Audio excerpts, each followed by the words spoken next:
katika mahospitali yetu, na ndio mimi nataka niwaulize viongozi, let us unite so that we can have a plan and we can prosecute the agenda for the transformation of our nation.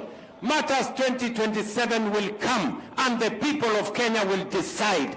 For now, we must focus on making sure that we deliver on the commitments that we made. And I want to promise the people of Kenya that this administration, under my leadership, is going to focus on the transformation of Kenya, making sure that our teachers are in school, our children are being taught, our farmers have the support they need. We build roads, we connect electricity, we connect water, transform our nation. That is what is important for every Kenyan, irrespective of their tribe, irrespective of the region they come from, irrespective of the religion they profess, irrespective of any other consideration. And that is why we must work together as leaders and as a nation. Na mimi nataka niwatahadharishe, upande ule mwingine ni watu hawana mpango, hawana sera, hawana ideas, hawana chochote. Ati mpango yao yote ni vile watagawanya wa Kenya. Kama hawasemi mambo ya ukabila, wanasema mambo ya sijui dini. Kama hawasemi mambo ya dini, wanasema sijui nani wa kutoka mulima, nani wa kutoka bonde, nani wa kutoka bara, nani wa kutoka ziwa, nani wa kutoka wapi. Kama hawafanyi hiyo, wanasema nani yako na kazi, nani hana kazi. Nani yako na payslip, nani hana payslip. Mimi nataka niwaambie hawa jamaa, if you want a semblance of a competition, look for an agenda. Leave division. Division will not get you anywhere. And the people of Kenya are resolved to unite so that together we can transform our nation. We cannot transform our nation divided. We will transform our nation united. And that is why we are united as a people of Kenya. Watu wa Mandera, munasema tuungane ama tutengane? Tuungane ama tutengane Mandera? Wale wanasema tuungane nione kwa mkono, wale wanasema tuungane. Tuko pamoja? Tuko pamoja? Kwa hivyo, mimi nimefurahi sana kufika hapa. Mimi niko hapa. Na mimi nataka niwahakikishie ya kwamba vijana hawa are top on my priority kwa kupanga vile watapata ajira na vile tutatembea pamoja na nyinyi. Mandera, asanteni sana, na wapenda sana, na watakia baraka ya Mungu, na tutakutana hapo mbeleni. Thank you very much and may the good Lord bless all of you. Thank you. Asante sana.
Yes, very good evening from Nairobi, Kenya, wherever you're tuning in. There's a great conversation here. You're back here with another bang. Of course, you know that Africa 24 always has got you. Now we have these main stories that we are going to discuss today. And of course, remember, to follow us through the social media platform, that is Afric24, that is X, YouTube, of course. You subscribe and make sure you follow us through Facebook and also through our Instagram, that is Afric24. Top stories we have today, of course, we are discussing what happened. We saw ODM marking 20 years of governance. Of course, this is the major political party that we have in the country, and it has been the opposition for a long time. Today we saw Raila and also top members of ODM joining in that celebration. Of course, we saw there are some of the key members who did not attend that celebration. So we are asking, did they drop the party or they still inside the whole DM? We also have internationally, we saw Zelensky meeting Donald Trump, which has raised a lot of sparkling comments there. And after what happened, Zelensky together with Donald Trump, they exchanged a lot of words over there. And at the end of the day, I was following what is happening in the Sky Sports News, and it's like people are backing Zelensky, that is the Ukraine president, for his calmness and how he was composed when having that discussion with Trump. Well, of course, Trump really talked a lot. He was bitter. I don't know, but following the conversation there, it shows that maybe some of the things are going to cook between America and Ukraine. You remember Ukraine has been suffering since that Russian and Ukraine invasion that has affected a lot of families, and the people have been killed in those invasion. Of course, I'm not alone here. I have Jeremiah. Jeremiah, karibu sana.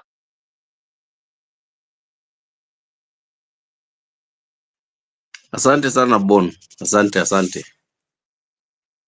Buru, are you there? Ama bado umeshikana huko?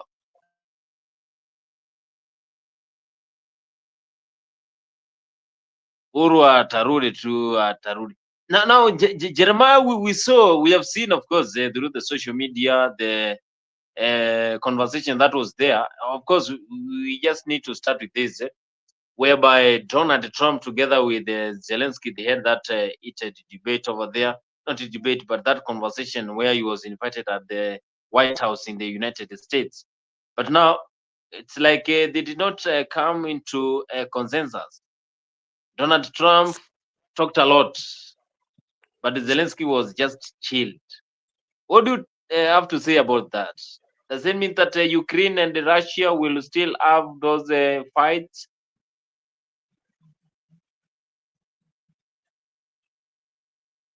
Asante Bon. I think that there are several ways to look at that incident. Americans will look at it as a disrespect to the administration and the Oval Office and all. Ukrainians will look at it as they have a man who can stand up to the bully. And of course, Africans like us will be happy that somebody is standing up against Trump. So there are many different ways to look at it. However, I think that Trump, his proposal was not really a practical solution, that would ensure the extended existence of Ukraine. Because what his proposal would have meant was, yes, Russia would stop invading Ukraine militarily, but America would invade Ukraine economically by taking their resources. So it's like you have two evils, you have to pick the lesser evil. So I don't think that proposal was a good proposal. Even me, if I was the president, I would not take it. That is one. Two, the fact that Zelensky would stand up to Trump, not from far away in Kiev or somewhere else, but in his face, in his Oval Office, says a lot about the resolve of the Ukrainian people to preserve and protect their sovereignty as a country and as a people. Because you know that in Ukraine, people are just signing up for military service ndio waende wapigane na Russia. They are so proud of their heritage, and I think that is what made Zelensky have a lot of courage in standing up against Trump. However, the long-term impact of that may be more serious. It's a show of courage, but the ripple effect of it might be too serious, because if America stops supporting Ukraine, Russia will wipe them off the face of this earth, just the way Israelis are wiping off Palestinians in Gaza. So that would be a very serious effect. Then, the way a lot of the American politicians are speaking post this incident, something tells me that they're going to start shopping for a replacement for Zelensky, and they will force a regime change there. But the problem is that if they do, like I said earlier, the Ukrainians are so proud of their heritage. I don't know if is a Ukrainian who would step up and say mimi ndo nataka kutumiwa na America ndo tutoe Zelensky, or even if they manage to get that one person na wamweke, will he manage to keep the country together?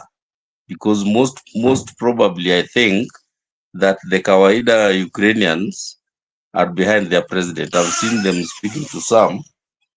They are all supporting their president. So itakuwa ngumu, itakuwa vita kidogo. Watu watagwarana here and there, but the net effect might not be very positive for Ukraine when it's all said and done.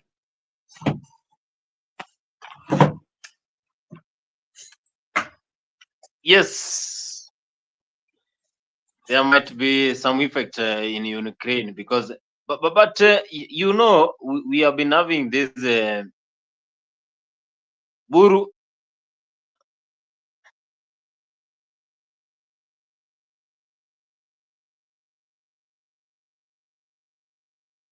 We have been having this Buru. Are you there? I will respond to what is happening Ukraine, United States conversation that here today.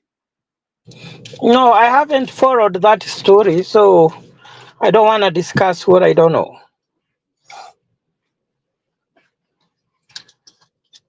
Okay.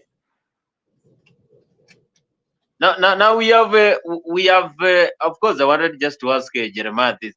Now Jeremiah, now we are giving Trump that praise, of course. You know, since he took power, a lot of African countries, they have started to feel like they don't have support. Does it mean that we should always depend to the United States of America when it comes to support? African countries, they don't have resources that they can stand on their own, or we're just poor that we have to depend on USA. Does it mean that Africa, we don't have those resources? Because USA is just one country, but now it's like the whole world. When you don't have support from the United States, you will feel shaky. Like Kenya. We are not poor. We just have poor leadership. So that incident with Zelensky, it might open a can of worms. You might now start seeing many presidents starting to stand up to Trump in his face. I know that in the WTO conference that is coming up, You see, he didn't go to South Africa for the G20. I'm very sure that Cyril Ramaphosa would do the same thing that Nani has done. Now that Zelensky has done it, I know he will be courageous to do it. So in the World Trade Organization conference that's coming up next week, we will see how global leaders will react, because now a president has been set by Zelensky. So that's going to be very interesting. I think that other leaders will start learning to stand up to Trump moving forward. But with that said, we are not poor. Like I said, we are not poor. We just have poor management and poor leadership of our resources. And that is one of the reasons why I said, Mimi, nani watoe to your USAID, there might be some pain, watu wataumia as we make the transition, as we wean ourselves from the dependence on USAID. But it will push us and force us to start allocating our resources towards those requirements that our people need, which is a good thing. Ndo tuache kuwa na dependency ya USAID. So me, that's a good thing. Najua, and somebody said, I don't remember the saying precisely, but there's a saying that for you to enjoy peace, you have to go through a period of turmoil and pain. So that is what will happen. And I know that even in politics, they say for a revolution to happen, some people will die in the revolution, but when you come out the other side after the revolution, things change for the better, usually. So that is what will happen if this. But I'm sure that the next American president after Trump will reinstate USAID. That I'm sure, because it's a soft control tool for them. For example, advocacy for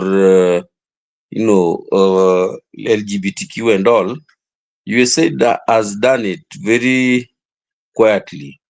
They have the money, they give the money, and they just damage our social fabric. They use USAID money for many things that puts us under their control. Maybe Trump doesn't care about that, or is not aware that that is what USAID is used for.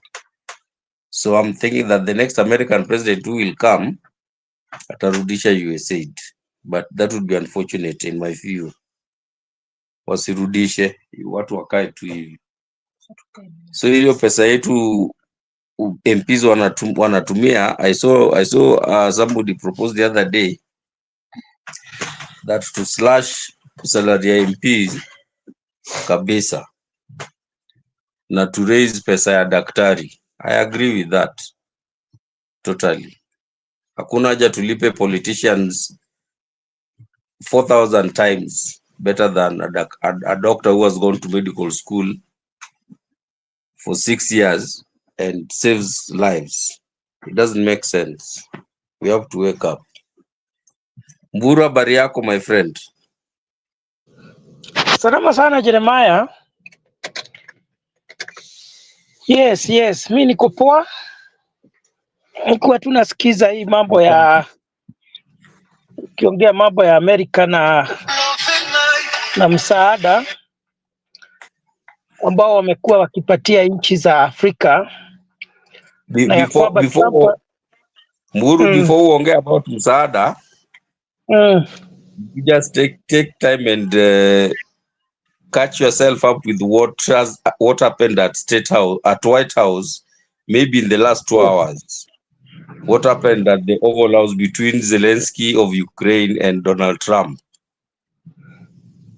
Maybe he can give us that video clip if it's there. No, that video risky. What is risky? The video? Risky. Yeah. What are you saying? There is nothing risky. If it's a conversation which was going on, what is risky? We are supposed to discuss it here. If you have it, put it here. They got copyrights, those videos. Oh, okay. But though I haven't checked that, Jeremiah, I know you brief us after I say what I have to say about the US aid. Number one, we have to accept that America is extremely rich. When you hear it is the superpower, it is extremely rich.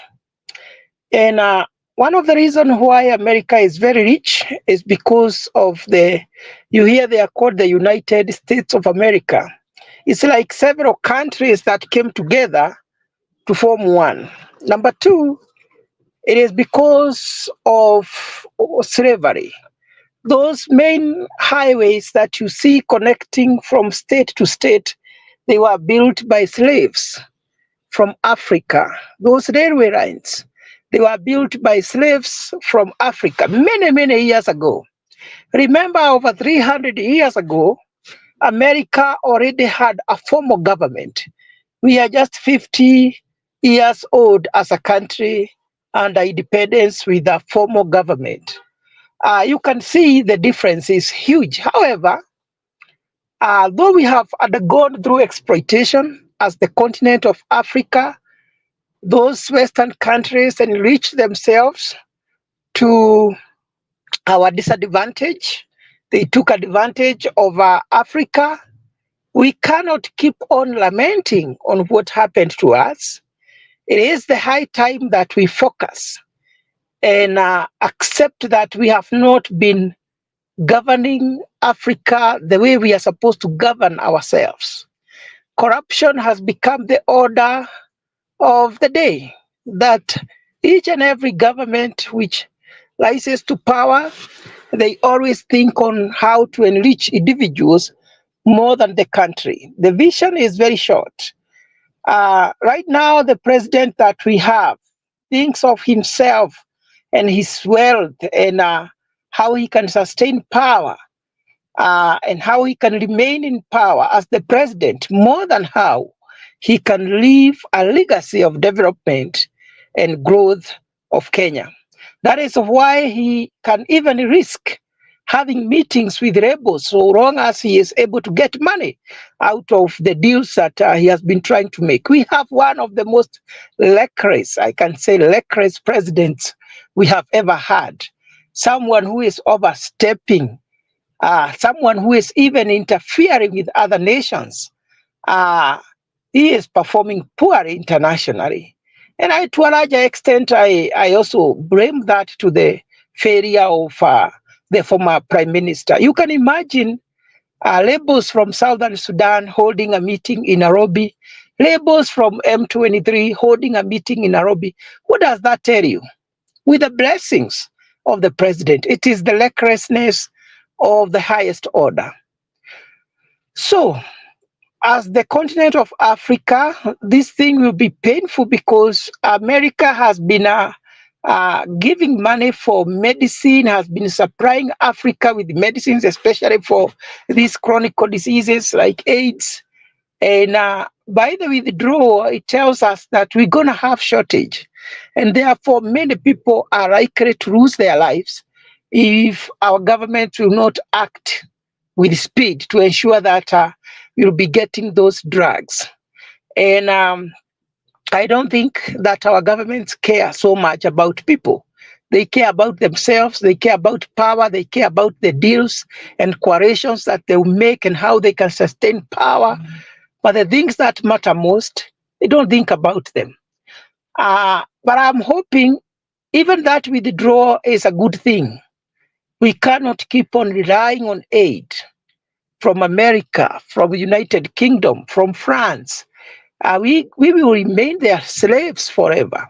So it's the high time that we start thinking of the methods we can use so that we can be self-reliant, so that we can be independent, so that we can do things on our own. When there is need, that is where people are able to innovate. That's where people are able to come up with new ideas. But without that need, there cannot be innovation. That is why we say that the need is the mother of innovation. So when they withdraw those things, Africa will wake up and Africa will start thinking on what can we do so that we don't die on these Western countries for our sustainability. Thank you, Bonnie. Yes, thank you so much. Jeremiah, there is, of course, in the comment section there, someone is saying this. It was a heated conversation. Zelensky made a mistake by arguing. Instead of asking more time for consultation, he had a point to make, but the choice of words was undiplomatic. Also, he's saying that this war in Ukraine was not their own, but the US has spent a huge amount of resources and it needed a way to refund back the American taxpayer. So their president needed the security in return. Zelensky lost because he's going to be replaced by someone else. But the challenge is, he be pro-West or Russia. Buru, of course, is talking about this treble launching. Of course, we shall be back to the Kenyan politics. But first, we just discussing this. Jeremiah, does it mean that USA wanted some, as this comment here is saying, that the USA, they needed taxpayer money to be back? This true, or it's just a cookie? That the US needed taxpayer money for what? Of course, he's saying that this war in Ukraine was not their own, but the US has spent huge amount of resources. It needed a way to refund back taxpayer, so their president needed security in return. So does it mean that Yes, so, US has no, been spending? that is just a long way of explaining something very simple. Trump is a businessman. He looks at everything from a business angle. So in his view, Obama and Biden were spending money to secure Ukraine. But those guys were not doing it as a business where they were asking what is the return on this investment. They did not look at it as an investment. So now they spend so much money, which is of course taxpayer dollars, in defending Ukraine. So now this businessman comes around and says, boss, no, I can't just keep doing things where there is no return on investment. If I'm putting money in something, that thing has to give me some money back. There has to be a benefit. And that's why he's pulling out of, like World Health Organization. He says there is no returns America is getting for putting in money. That's why he pulled out of NATO last time. That's why he's pulling off this USAID, because he doesn't see return on investment as a country for that. So what he says is that for all the money that Obama and Biden spent to secure Ukraine, we want all that money back. And because I know you don't have money to pay me back, what I want to do is I'll stop the war, I'll help you stop the war, but you give me access to your minerals so that I can get those minerals to a tune of the amount of money that my government has spent in protecting you over the last, decade plus. And that is what Ukraine doesn't want. To be honest, it's a bad deal. From a Ukraine perspective, it's a bad deal. Because yes, of course, the war will stop, but you're coming from a military war to an economic one. If all your resources are now just being taken away to America, then what do you have? How are you going to grow your economy? So me, I agree with Zelensky. Nationalism has to come first. You have to protect your country first. I'm trying to imagine if that was Congo, and then that was Tshisekedi in the Oval House. Angesign new deal mapema, and they would have stopped the war. Then sasa ndege za US zikapita tu na coltan zikienda. So I like what Zelensky did, but like I said, it has set a precedent where You're going to see presidents like Ramaphosa of South Africa, these guys from Brazil and the rest, starting to stand up. The Mexican president, they will start standing up to defend their countries against Trump and tell Trump no in his face. That is what will happen. Yes, Buru. Unique Kimanzi, we need to think of the genesis of the war in Ukraine. Ukraine was suffering because of the intention of joining NATO. And the reason why Biden was defending Ukraine is because he wanted Ukraine to remain as an ally of America. And the reason why Putin was fighting Ukraine is because he was saying by joining NATO, you are threatening the security of our country, because the NATO will be just outside our doorpost. So that's why Putin decided, I am going to attack this country because I don't want NATO just outside my country. Because, NATO are seen as enemies of Russia. And therefore, what Zelensky can do is to just sign an agreement with Putin that I am not going to join NATO. And remember, President Trump is a very reckless president who is creating enmity across the world. The other day he was attacking Canada and saying that Canada does not allow their commodities in their country, but for them they have opened the border for commodities from Canada, and they are also having that conflict with Canada, a little bit of it. This is someone who is having conflict with almost all the countries of Africa. So you can see how reckless he is, even trying to withdraw from NATO, that America wants to withdraw from NATO. He believes, or he has what we call, he is overconfident that America can stand on its own, which is not true. Remember today, the reason why we have BRICS. BRICS came because they saw that this NATO is like a bully, and therefore they formed an alliance of the countries that are against NATO.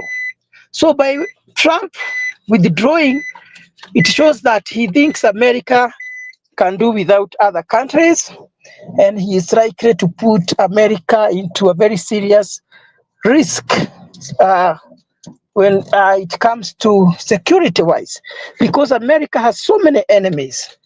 And the reason they had formed NATO for security purposes of the nations under the umbrella of NATO. So by withdrawing America will become a very weak country. At any time, it can be attacked by BRICS. And BRICS has been formed by very powerful countries. I'm getting to the house so that we can have a good debate. Just give me some few minutes, Bonnie. Yes. That was the war in the Ukraine, and of course the Russia, discussing what happened today at the White House. Now back to the country. ODM at 20 years. Of course, we have Jeremiah here, who says that we are ready for the coalition. We are ready for the office of the Prime Minister. And of course, we saw today his boss. Of course, Jeremiah, your boss today said that the president should stop abductions. He also said that the government should work for the people of Kenya. And also, some of the leaders over there said that Baba must be in ballot. I heard Kisumu Governor Anyang' Nyong'o say that Baba in 2027 must be in ballot. And yet you were here the other day telling us that we might have coalition.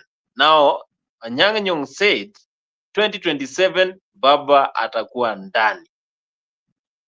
ODM at 20, Baba Owino was not present. We saw him later with Morara Kebaso. What does this mean? ODM at 20. Baba atakuwa kwa debe. Unakubaliana na Anyang' Nyong'o ama Anyang' Nyong'o alikuwa tu anaongea? Unajua ule ni kikaragosi wa baba.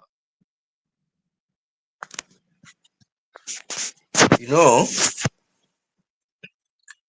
when you are negotiating or you are planning to go to negotiate,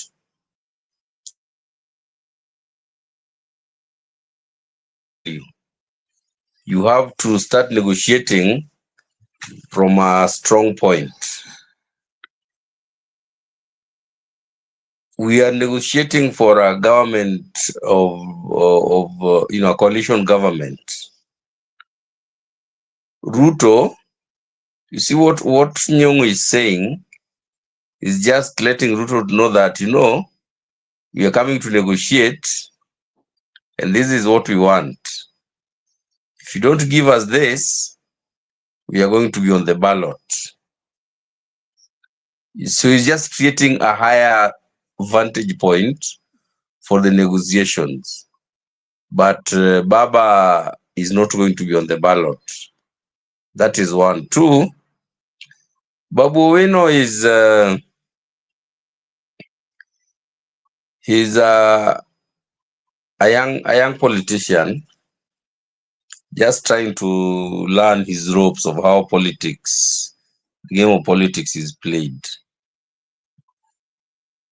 It's good for him to go and affiliate with his age mates like Kebaso and the rest, for him to feel the cold huko nje kidogo ndio ajue the warmth of the big house.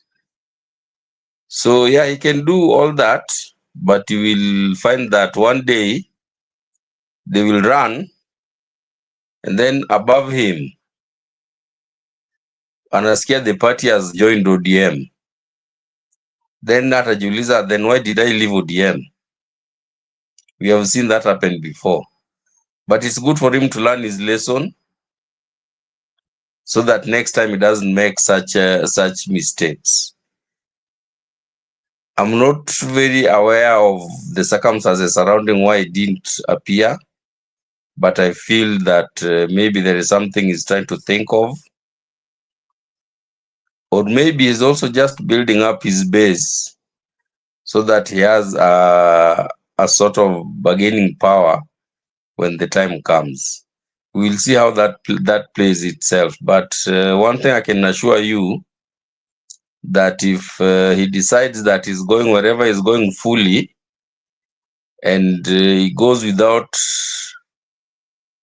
the acronym ODM behind him, he won't go far. He won't go far. He might try to run, but he won't run. He won't go far. That much I can assure you. So we'll wait and see how it all happens. Jeremiah is saying that Babu Owino will not go far, of course, after today he failed to attend the 20th anniversary. Now we are having 20 years today. That was yesterday. We were celebrating 20 years of ODM. Buru, do you really celebrate ODM as the opposition party we have in the country? And yet, what is your take when you hear someone like Professor Anyang' Nyong'o saying that 2027 Baba will be in the ballot? Yet the other day we saw it was like we have the handshake of Raila and Ruto. But now today we also saw him trying to say that the government should deliver. The government should stop abductions and also make sure taxpayers' money is utilized in the right way. Do you agree that ODM is the official opposition party? And what is your take about Raila being on ballot in 2027? What I can say about the statement of Anyang' Nyong'o is that most of the ODM members are able to foresee what is likely to happen in 2027. And we cannot underestimate someone of the caliber of Anyang' Nyong'o.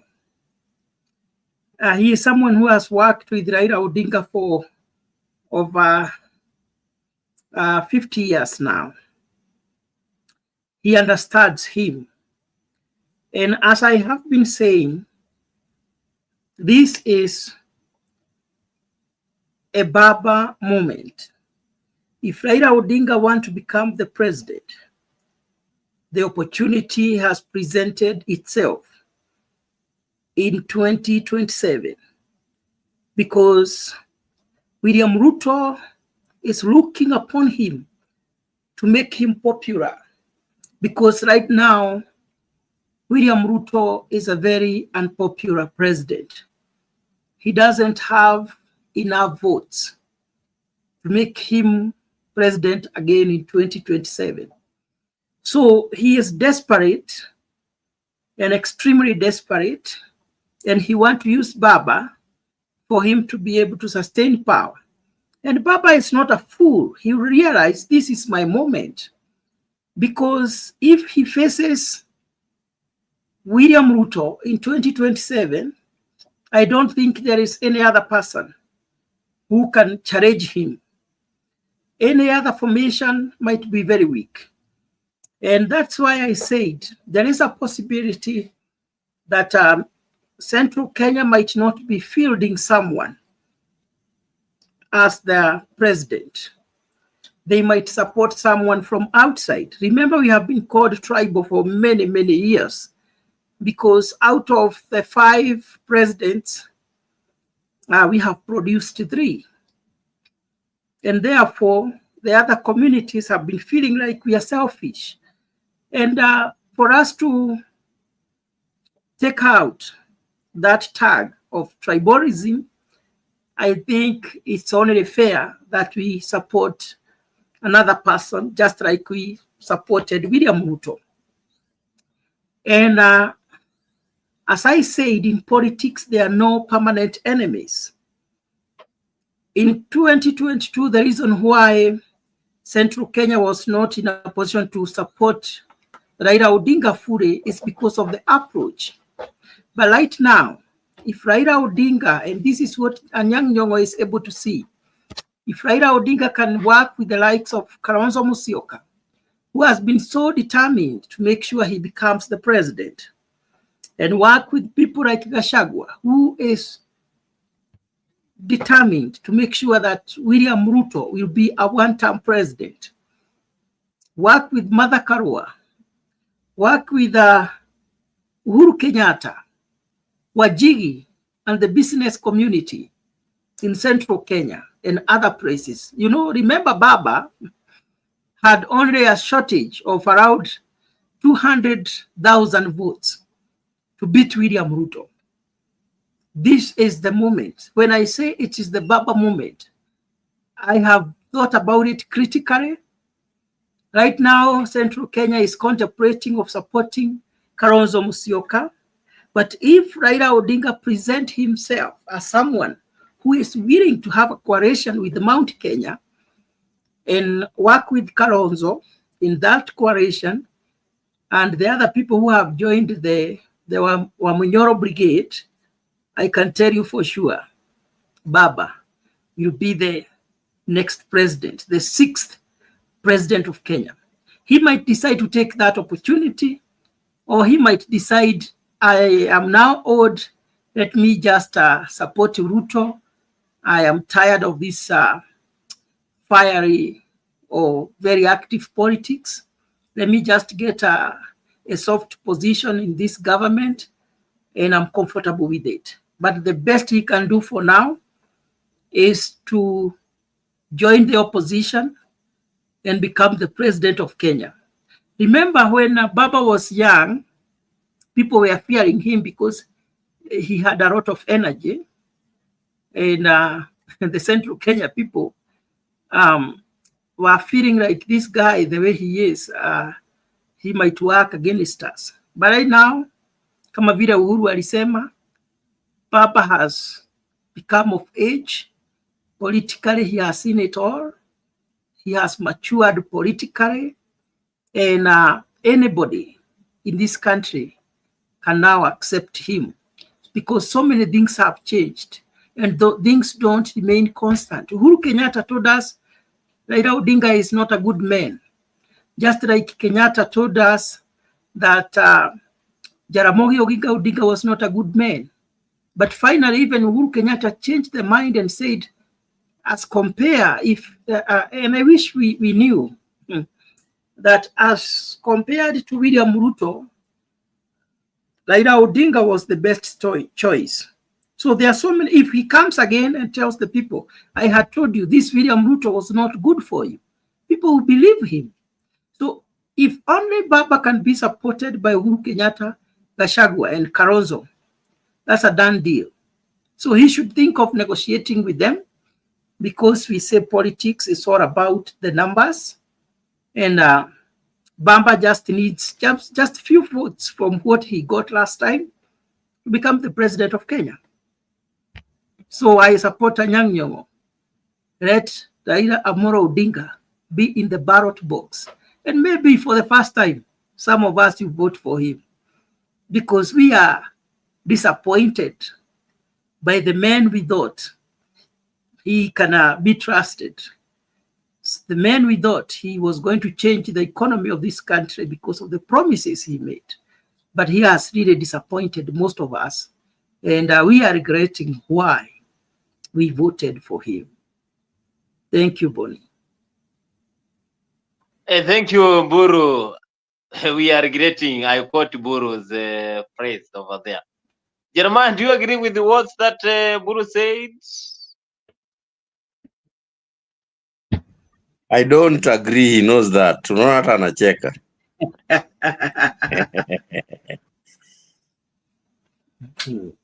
I agree with him that Ruto is not a good president. He doesn't mean well for our country. The only place where we differ is that he is now regretting things we had told them many, many years ago, that this guy does not mean well for the country. Wakakata. So now, how they are coming to, they are saying in Luoland that what Baba sees when he's sitting down, you cannot see even if you go to the top of a mountain. So now they are seeing things we saw 10 years ago about this person. And we did warn that he doesn't mean well.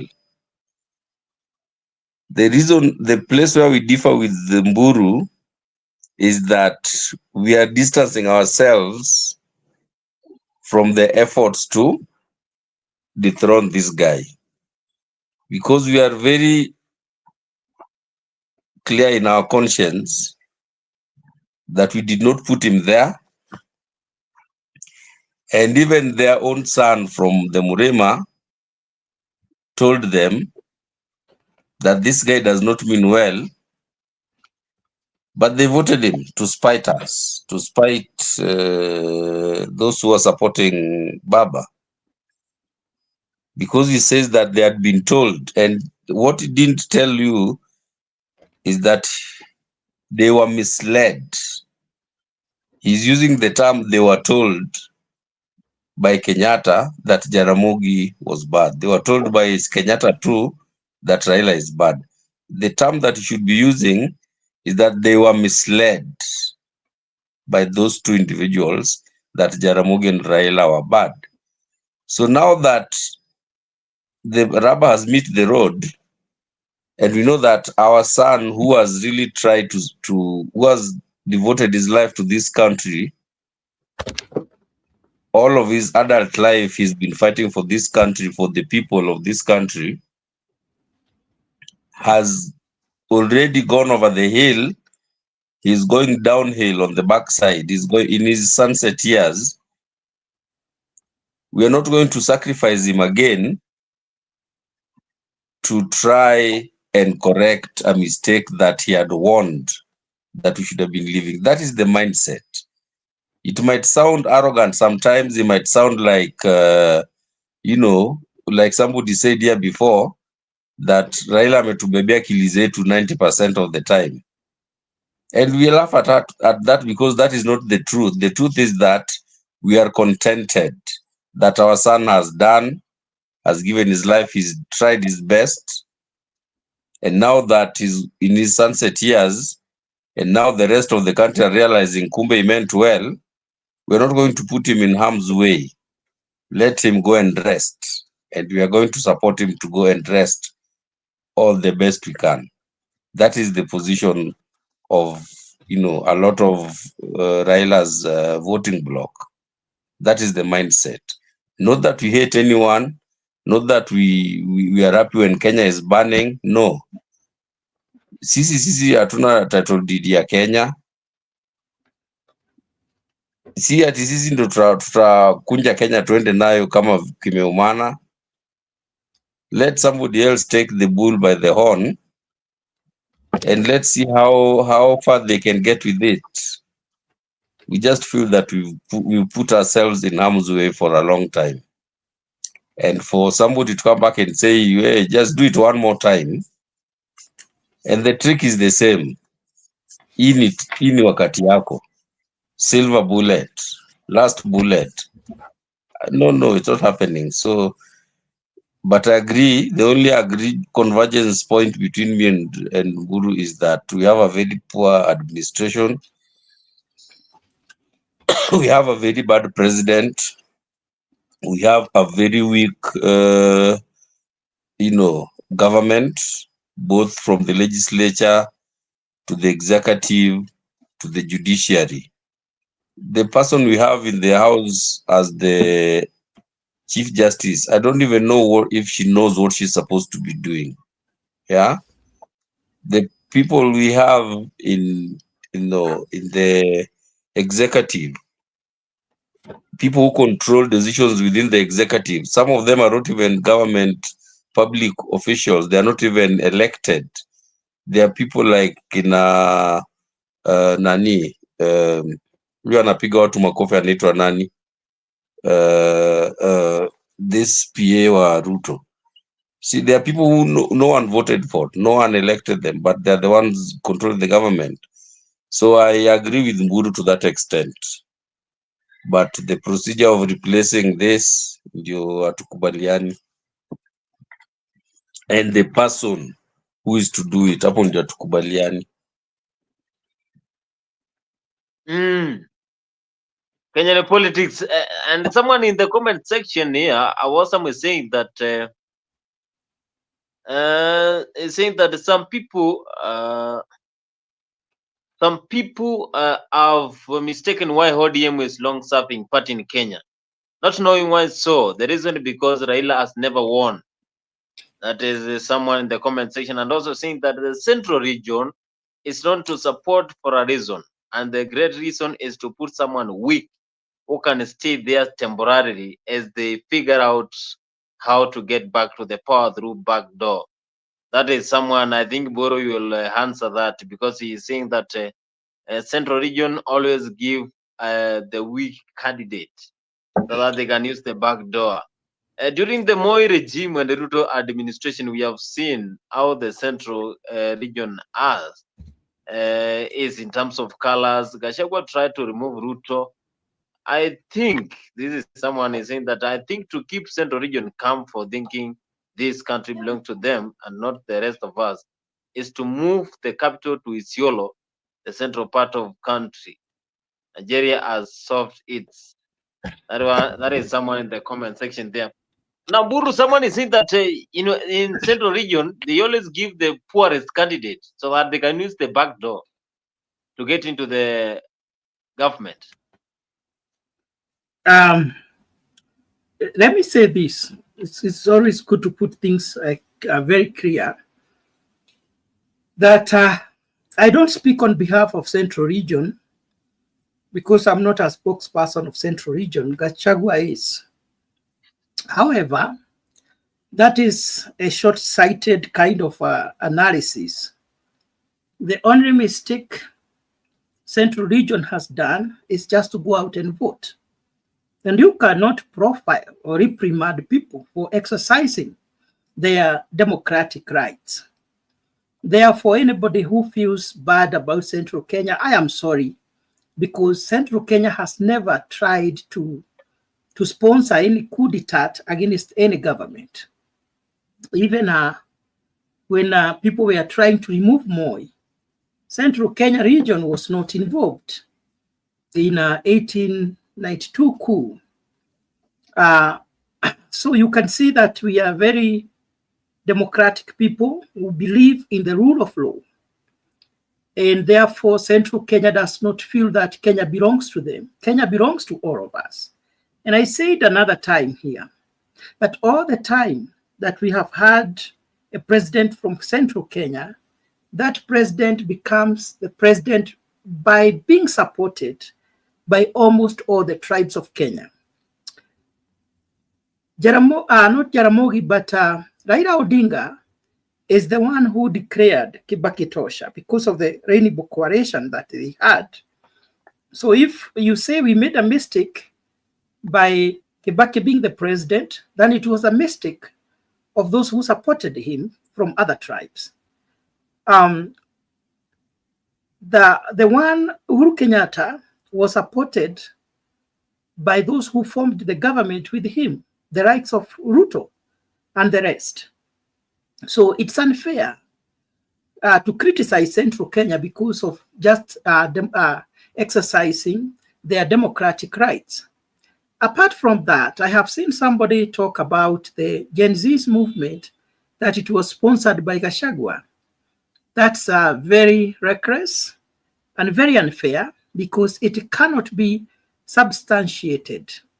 Anybody who have evidence that Gachagua did so, then he should present that evidence to the relevant authorities. I have had someone in the Caribou of the CS, I think of defense, he was the CS of defense, saying that he had intelligence that the Gen Zs were sponsored by Gachagua.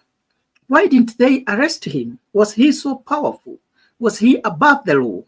Why have they not charged him in the court of law?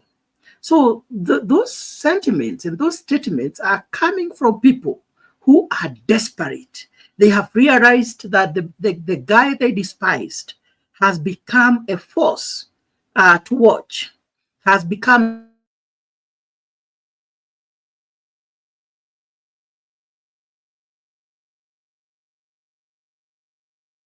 we can try so that they can try to bring him down. But they are, sorry to them, they are very late. Gachagua right now has become what he wanted. Gachagua wanted to be seen by the Central Kenya people as the kingpin.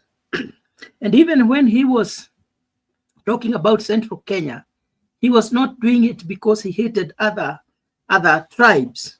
He was doing it just to build himself politically. Remember, he was just a one-term member of parliament who had not entered in the hearts of the people. And in Kenya, we know that for you to become anything big, you need a political base. So he was just looking for a political base. The reason why, Bonnie, I had said the best choice is what the people like Babu Owino is telling Baba, the Sifunas. These guys, they can see what I am saying, that if Raila Odinga joins the right coalition, he has an opportunity of becoming the president. However, I want to echo the words of Sifuna, that if Baba joins William Ruto, he should wait for another humiliation in 2027, because we're going to beat them together with his Ruto. Remember, he will not be as strong as he was in 2022. Many people will not join the government with him. The Kapa votes are already gone. The Kisii votes are already gone. And most of the votes from Western Kenya, remember, we will not have Sifuna there. People like Natembea have become a force. So before we say that Ruto cannot be defeated, just do the mathematics. And you see, Central Kenya has more than 7 million registered voters, such that if we are to vote all of us, we just need like 1.5 or 2 million more to make someone a president. And you know, Central Kenya itself votes as a block. As a block. When we decide it is this person, 98% will vote for that person. People are saying, oh, Ruto only needs 30%. From where? He will not get it from Central Kenya. You can put that in the bank and withdraw it in 2027. So whoever wants to become the president, just go and join the right coalition. And the right coalition is the coalition movement which is being formed by Kalonzo Musyoka, Gachagua, Martha Karua, Natembeya, Matiang'i. That group there, if Baba can join and we support him, he'll be the president. If he joins Ruto, they are going to fail together. Many people are saying, oh, Ruto is very clever. He is going to rig, as if rigging elections is a good thing. That is a vice which should be condemned. But I want to tell you, in the modern society today, it's very hard to rig. Uhuru tried to do it for Baba. It didn't work. He had chosen the 4 commissioners for himself to ensure that Raila Odinga becomes the president. He failed. He had tried everything. He had tried to use the army. He tried to use the police. He tried to do everything possible, but he failed. William Ruto will attempt the same, but I can assure you, he will still fail and fail terribly. Asante sana Jeff. Jeremiah, umesikia vile Buru anasema? Mimi naongezea kitu. You know, I think Mburu has his side and I have my side. And in every conversation, sioni kama tuta converge unless maybe the leaders we support will form coalition. Then maybe Jeff and I will be on the same page somehow. I wish we can be on the same page from today and we start campaigning for Baba. No way. I don't see you campaigning for Baba. For the first time, Jeremiah, me and you, we can work together. You see, Mburu is stuck on this theory of numbers, as if these numbers are locked in kwa sava mahali zitafunguliwa tu na zihesabiwe zote. Ni kama watu wa Central yote.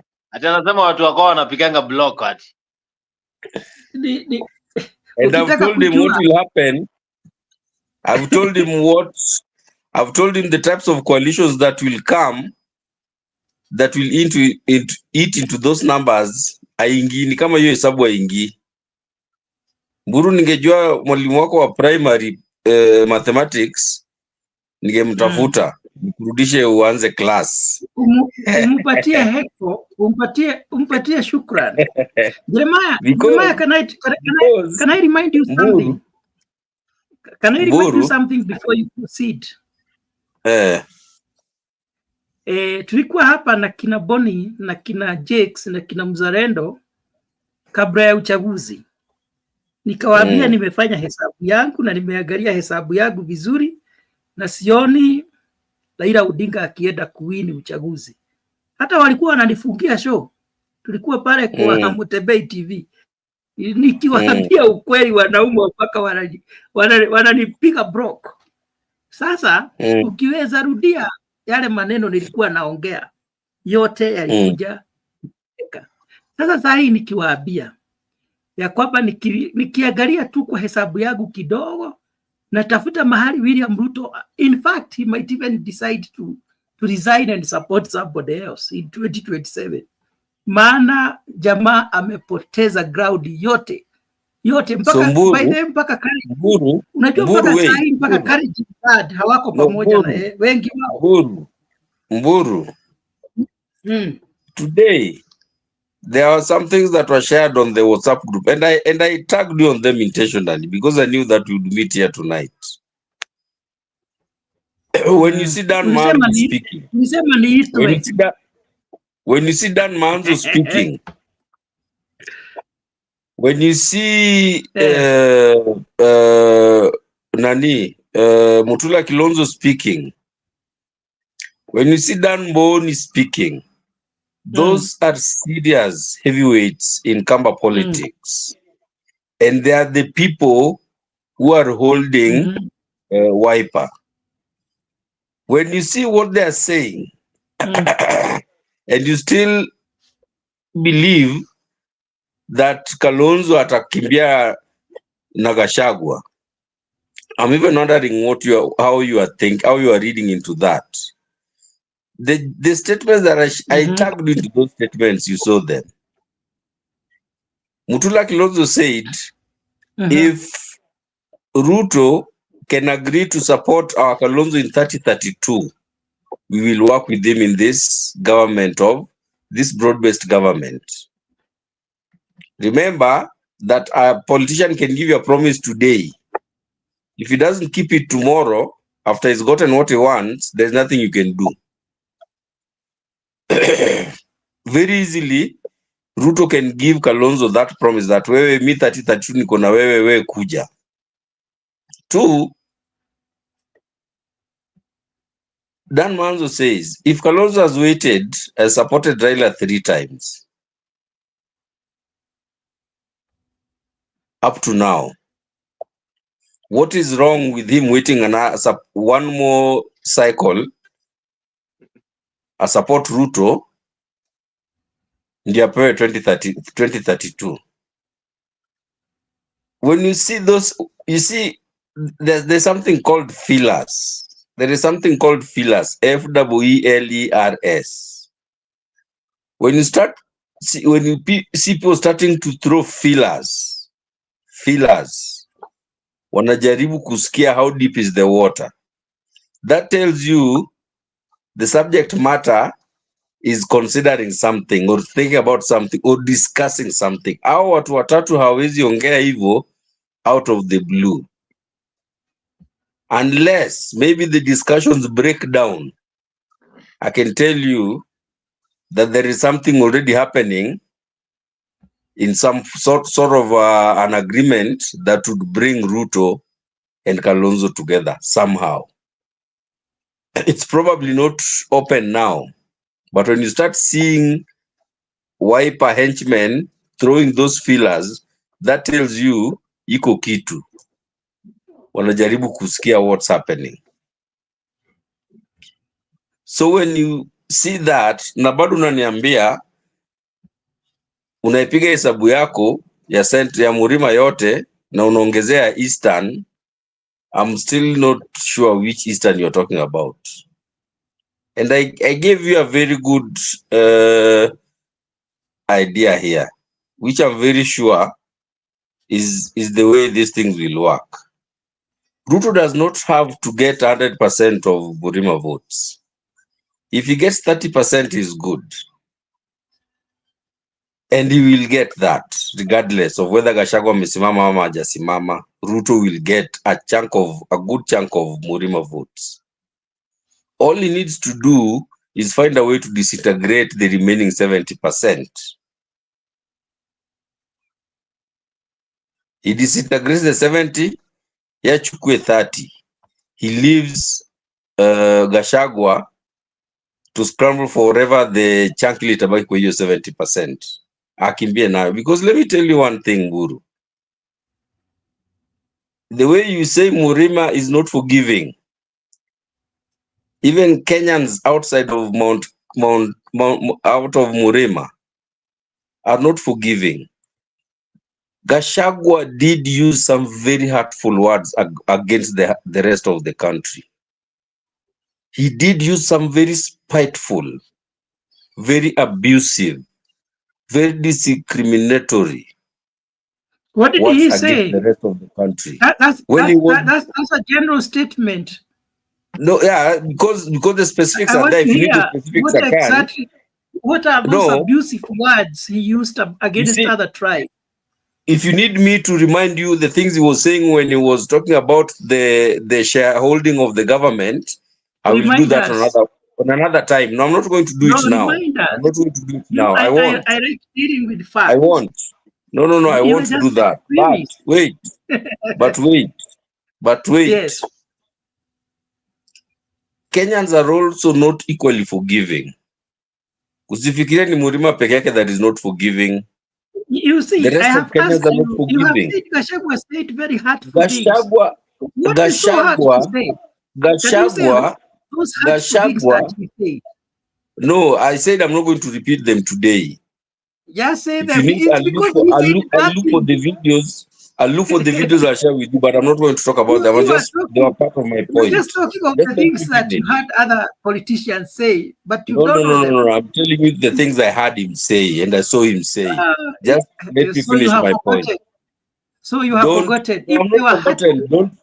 You see what you're doing. You see what you are doing. You are distracting me from bringing my point because I'm saying the truth. You see what you're doing, and I'm not going to let you get away with it. Bon, can you protect me from Buru? I was making a point. It's my time. Buru.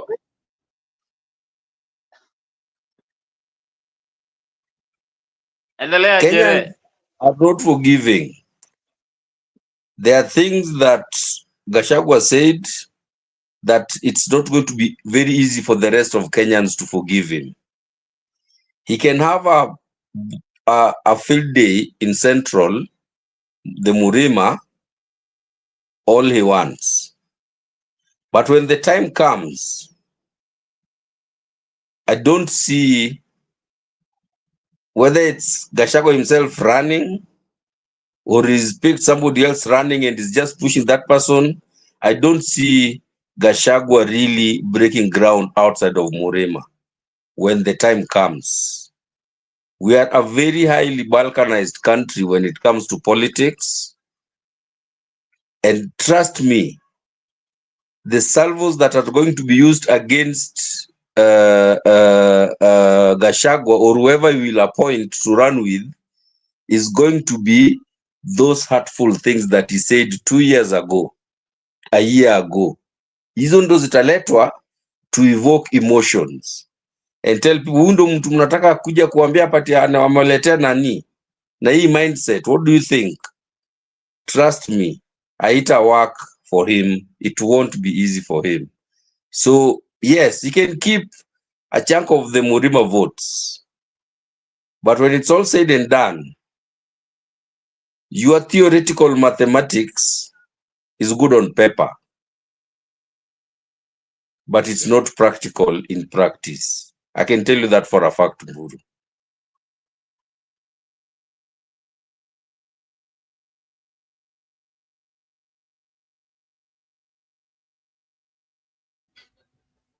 Yes, Mburu, now you can now don't mute my mic again. Anyway, let me proceed. Let me start from where my good brother stopped about Gachagua. If something has said something that is really hurting to someone, that thing cannot be forgotten. The fact that I'm telling my brother here, Jeremiah, to point out what is that Gachagua said that was so hurtful, but he can't remember any. It means he is just talking because he had others talk about it. Do not put words in my mouth. I did not say I do not remember. I said I'm not going to share them with you now. You did say it. You did say it, and you brought it now. Because I choose not to say them. I don't want to say them. They were not part of my point. Now, let me proceed. My point was not riding on them. Let me proceed. So this is what I have to say. That whatever Gachagua was saying, the enemies, political enemies, were trying to put it out of proportion to mean what he didn't mean, which is normal in politics. So you want to tell us you know what he meant? You want to tell us you know what he meant more than I know, because I am motivated. I am motivated by good faith. That no. You cannot tell us you know what somebody meant when he said what he said. Can you keep quiet, because you have not even said what is that he said? So let me proceed. So whatever you are saying you don't even remember, it is a lie. because you don't know what you're talking about. Okay. You have said that, I don't know whether it was Manso or whoever it was. You're telling us they are very powerful politicians from Kambarat. Our brother here, Bonnie, our cousins, because these are cousins. I understand how they operate. That you are saying if Ruto will promise to support Kalonzo Musyoka, in 2032, they are going to work with him. And the wise people said, if wishes were horses, beggars would ride them. That is not going to happen. It is not about to happen. The coalition has already been formed of Kalonzo Musyoka and the Central Kenya people. And I want to tell you, Jeremiah, and the other people who are listening to us, that in the event that Kalonzo Musyoka will be in the ballot as a presidential candidate, it will not matter what any other person will be saying out there. 100% of the Kaba votes will go to Kalonzo Musyoka. I am saying that because I understand our cousins and how they vote. They also vote as a block. Hata huyu Kimanzi sahi ni supporter wa baba sana. Kalonzo Musyoka wakati atakuwa anasimama kama rais wa Kenya, Kimanzi utakuta amebadilisha goalpost, ameruka pande ile ingine. Tutakuwa tu hapa na itakuwa bali sana. In 2 years time, you'll be on the same page with some people who are opposing me here. So I totally understand how the Kaba people vote. If Kalonzo Musyoka will be the ballot as the presidential candidate, Kina Manzo or whatever any other leader will try to say, nobody will listen to them. They will vote for Kalonzo 100%. And they mostly follow that one leader. They rarely divide their votes. So, and also remember, there are people in ODM who are also equally very strong. People like Sifuna, that is the SG of ODM. Someone like Babu Owino, that's a very strong politician. But they have told Baba, no, you are going to Ruto. If you are going to Ruto, we are not going with you. And they will influence so many other leaders from ODM not to support William Ruto. So, as I said, right now William Ruto is a very weak president, because the strength of a politician is how many people are behind you. If you are to ask William Ruto how many people are following you right now, he is not very sure. His ground is shaky. His ground has shifted. And many people, and if you listen even to the Al Jazeera, I don't know why, Jeremiah, and I know how smart you are. If the outsiders, the international community can tell that William Ruto is so unpopular, if you listen to Al Jazeera, the interview between Kimani and the Al Jazeera guy, it tells you something, that even the outside world is watching and knows that William Ruto has lost the ground. And that is the position. So William Ruto will be a one-term president, that the fate is sealed. I don't know what he can do to redeem himself. He is only looking upon Baba. That's why somebody said that right now the president is Baba, Raila Odinga. William Ruto has to hand over. And I said it here when he was vying in Addis Ababa, that if he fails and comes back to Kenya, whatever he wants from William Ruto, he'll have to give it. He has no choice. Sahi Raila Odinga akisema nataka tupatiwe kiti ya chairman, not chairman but the speaker of the National Assembly, atapewa. Akisema wanataka kiti yoyote kwa serikali, atapewa. Maana he is the only strength that is remaining with William Ruto. Bonnie, where are you going? Jeremiah, you can go Jeremiah, ahead. nasikia vile anasema Mburu. Unakubaliana na maneno yake? Mburu, I love it every time Mburu ukisema you know how Kikuyus think, you know how Kambas think, because that tells me that what you are telling us is your opinion, not an Jeremiah is like, empirical. he's not there. Not, Somebody I'm here. also is saying in the comment section See, I'm that here, I'm speaking. Raila supported Patie Kibaki. time, patie Jeremiah time kwanza. He is Modisi, talking. I'm I can't speaking. hear anything. Jeremiah I'm anaongea, he is speaking. talking. Wewe network On yako ndio my side, imepotea. yeah, side yangu sisikii kitu. Okay. Log out alafu urudi Unaheka. tena. Jeremiah is talking. Okay. Unanisikia sasa Mburu?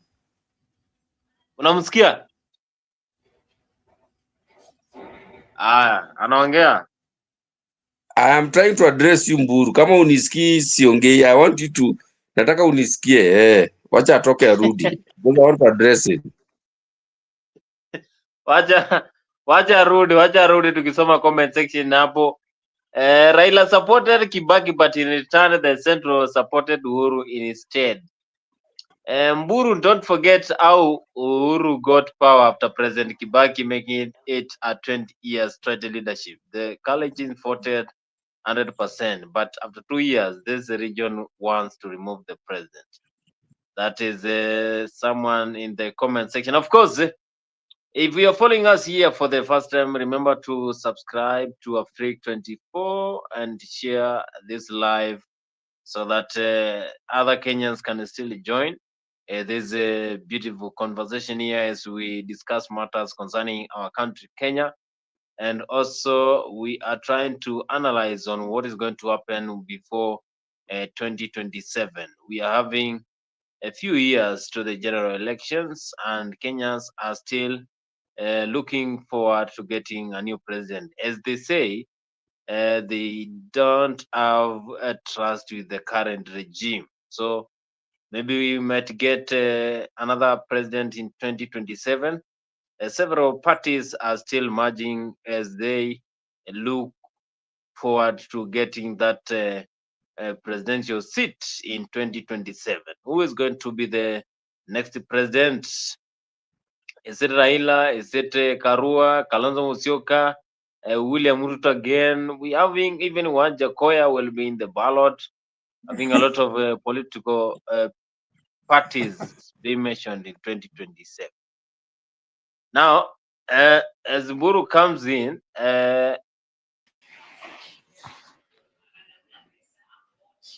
Buru, and now Jeremiah, now you can now continue. Buru, can you hear Jeremiah? Yeah, now I can hear. Nimechange Unanisikia sasa Mburu? hizi network. Kwanza uambie huyo Ruto wako atengeneze hii mambo ya Kenya, mpaka network ni pua, hata uweke wifi bado zinasubua, kila kitu haiko stable. Sasa Mburu, I was saying, Yes sir. I love the way every time you say you know how Kambas think, you know how Kikuyus think, you know how who thinks. I love it because what that tells me is that you are giving your opinion. You are not basing your argument on any empirical formula or data or research or trend or prediction. Wewe unasema what you think. I'd like to base my arguments on one or multiples of those predictions, prior trends, what is it called? Precedents that has been set, and research and data. So when we talk about these voting blocks, and how they can be split and how they will be split, That is, take that to the bank. They will happen. They might not happen exactly the way we are saying them, but they will happen. So one thing I really find fault with in your numbers, Mburu, is that you have a very, very serious assumption. And assumption is good in research and data analysis and things like that. Assumption is always factored in somewhere. But I think that for you, assumption takes a bigger chunk of your analysis. And your assumption is that these voting blocks are going to vote as a block. Whereas there is no evidence that that is going to happen. For the case of Central, Murima, you can give, because yes, we have empirical data that they've voted as a block before. And usually they vote as a block if they are voting for one of their own, not when they're voting for somebody else. When they're voting for somebody else, they usually split. So that's why I'm telling you, Gachagua can have a field day in Murima, but the rest of the country is going to have a problem. He can consolidate the whole votes of Murima, aweke pamoja yote. And if that were to happen, then you are inadvertently accepting something that ulikataza mtu asiseme hapa, at it's 1 against 42 or 42 against 1. Because if Murima were to sit block waseme au ni Gachagua peke yake, trust me, the rest of the country will probably go the opposite direction. Small pockets might go with Murima that way. But is that what you're trying to tell us, that we are looking at a 42 versus 1 or 1 versus 42 scenario in 2027? I think that you have to be alive. We, not you, Mburu, sorry, not just you now. We all have to be alive to the fact that we are a balkanized country. When the time comes, we group ourselves into our tribal, boxes, and the tribes that affiliate themselves with us, that have an interest that is aligned with our interest. Yeah. And those interests are usually represented by our political leaders. Right now, as it were, what I was trying to tell you when I told you about Manzo and Mutula and Mboni and all, I was just trying to tell you that the Kambas are already starting to look at what is their interest. Where is their interest going to lie?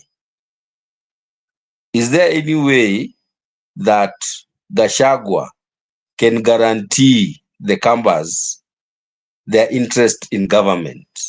As we speak today, leo, kuna kitu Gachagua anaweza ambia Wakamba atawagarantii kwa government? I don't think there is none. But is there something that Ruto can guarantee them, being that is the incumbent? A lot. There is so much he can guarantee them, a lot. Yeah. So if the Kamba interest was to be addressed by these two parties, I would most probably see them going with the incumbent as opposed to the outsider. Who, again, you have to remember, Gachagua hatakimbia. So Gachagua can try to convince them now. And then when the time comes, Gachagua waambie, sasa mimi, hata si mimi nakimbia, ni ule nani nakimbia. How sure are they that that person that Gachagua will give them is going to honor the promise that he did not make, a promise that only Gachagua made? Why do you think those guys were saying they can see Gachagua, the Kikuyus betraying the Kambas? That's what they were saying. That where Gachagua utatu promise hii, but watuletea mtu mwingine, how sure are we that that person you're going to bring will honor the promises you are making for us, because wewe hautakuwa kwa ballot. You see that? So don't I think to see seme these voting blocks, even myself, I would not purport to say that the Luo vote in the absence of Raila will go one way. It's not difficult. But if Raila was on the ballot, then I would tell you with a certainty, 99.9% accuracy, that the Luo vote is going to go to Raila. But if Raila is not running, what will then come is what's the interest of the Luo people represented by Raila in either of those camps. What can Gachagua promise Raila and the Luo people by extension that will give them in government? Damn near zero. What can Ruto promise them? So much. That is the way you need to look at the decisions to go one way or the other. Whether the promises will be kept, that's a different story. Whether the promises will not be kept, that's a different story. But there are promises that can be given, and we know that Kenyan politicians will even write these things. Kibaki wrote, they had an MOU with Raila. Si alitupa hiyo kwa choo na kina Martha Karua. Iliraruliwa before the sun rose the next day. We will look at it that way. These politicians are going to look at the interests of themselves and the interest of their community, as opposed to enda tuna nani because nani watu wapendi, tuende na ule nani. I rest my case. Thank you so much, Jeremiah. Buru, so now you respond to what Jeremiah addressed. You know, my friend here is very interesting. He is saying that whatever I am saying is just assumptions that are not based on empirical data. And I thought he had an alternative to my assumptions. But he ended up giving us his own assumptions, which he wants us to believe more than my assumptions. Having said that, I would like our viewers to know that my assumptions are based on how I study the patterns that people follow when it comes to voting. And when I analyze those patterns critically, I can predict who is going to become the president or the leader. It's also based on my professional background as a psychologist. In psychology, people say that we read people's mind, which is not true. But we study people's behavior and we interpret those behaviors and their mind and the way they think. So when I say I understand fully what several communities vote or think, I say it with confidence because I'm able to analyze. It's only the Gen Zs maybe who can change how people vote in Kenya. But as it stands right now, we can try to dispute, we can try to deny, but denying will not change facts. Denying will not change the truth that people in Kenya base their politics largely or to a greater extent on the tribes they come from and the regions. Those are two major factors. And now after that, they form coalitions basing on that. And therefore, my assumptions have worked before and they are going to work again in 2027. Like I said before 2022, I said people were saying in central Kenya, it is going to be 50-50. I said it's a lie. They said, oh, Raila Odinga will get that percent. I said it's very hard. It was not going to happen because I know how central Kenya votes. when I say that the Kamba people, if maybe Bonnie will even take a moment and tell us whether what I'm saying is the truth. That if we have Kalonzo Musyoka running as a presidential candidate, that some Kambas will go on and vote for Ruto. That is very hard. It won't happen that way. I can tell you for sure, almost 100% of the Kamba people will vote for Kalonzo Musyoka. Just like it happened in 2011, 2012. Almost 100% of Central Kenya voted for Uhuru Kenyatta because they perceived him as one of them. That is how politics goes in Kenya. That is the truth. The reason why Raila Odinga keeps on saying, oh, my victory has been stolen, it is because he has totally refused to accept how the people of Kenya votes. So, do you know why Gachagua said confidently that the person who will be supported by Central Kenya will become the president of Kenya? It is because he knows the numbers. You can go to Google, look at the Central Kenya regions. How many votes do they have? If you include almost 1.5 million right now in Nairobi, we'll be talking of around 1.7 million votes. And remember, not just these regions, we are scattered all over. So if the constitution will not be changed, maybe to give another formula of voting, if it is a democratic process, then the person who will be supported by Central Kenya has a high possibility of forming the next government. That is the truth.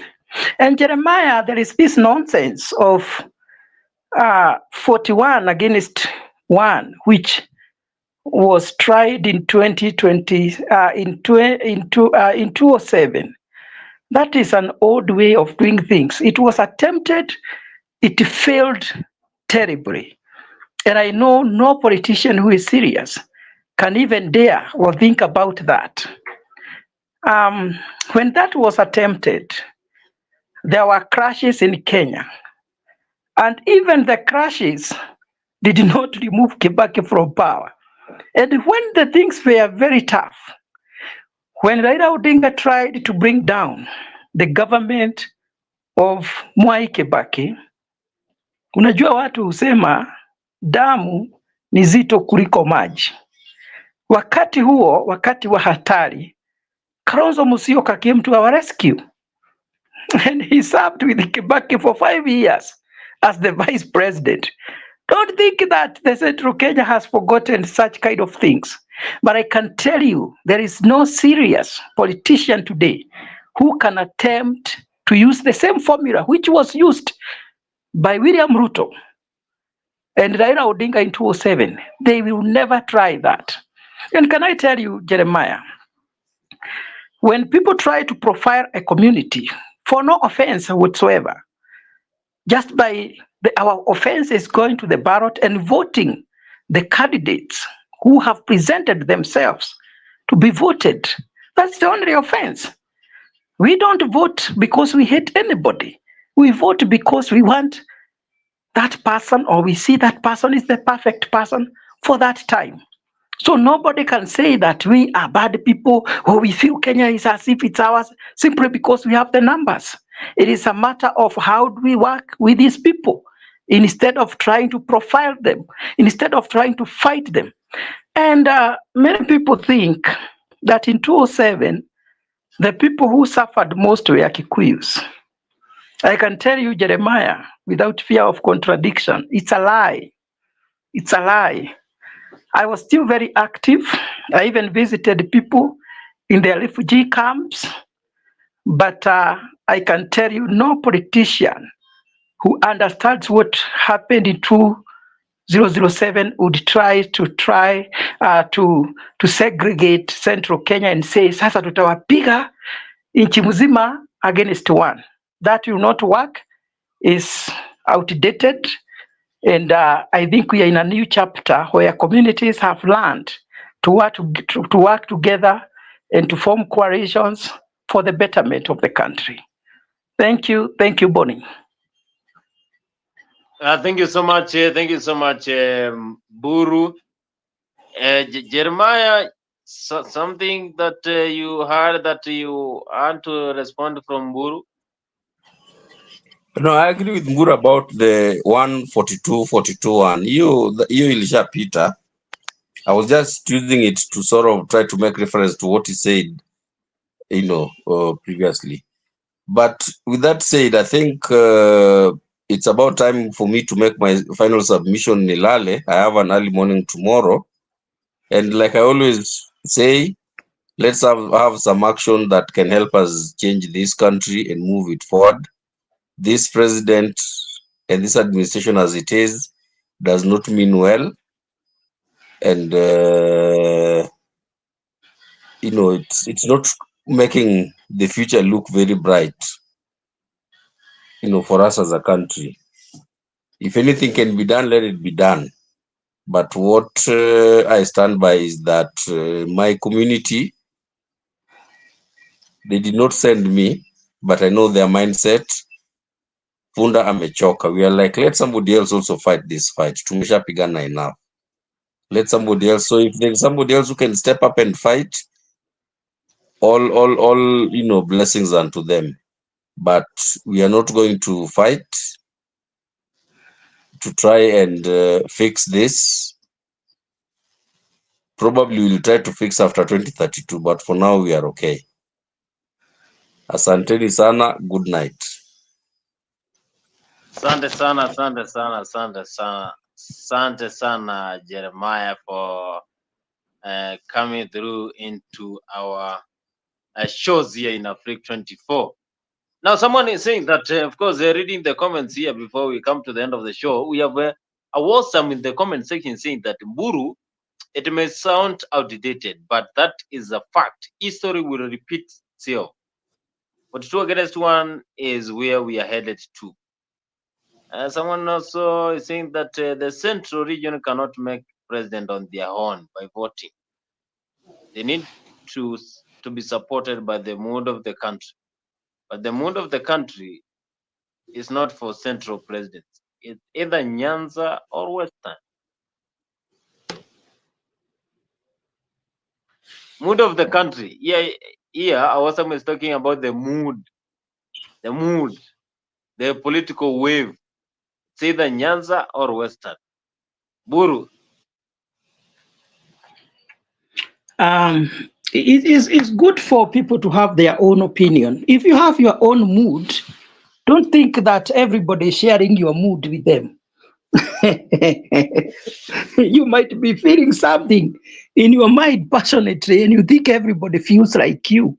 You might be thinking something in your mind, and you think that everyone is thinking like you. If you are very bitter about Central Kenya, if you hate the people of Central Kenya, don't think that all people are like that. The people who are working with Gachagua are not Kikuyus, most of them. Matiang'i is not a Kikuyu. Natembeya is not a Kikuyu. Eugene Wamalwa is not a Kikuyu. There are so many people who have been visiting Gachagua at Wamonyoro from other regions.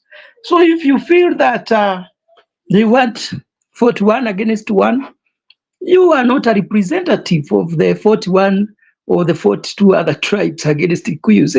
It will not work. That mood is only in your mind. It is outdated, and you need to come from that. Anyway, this is what I want to say as my closing remarks.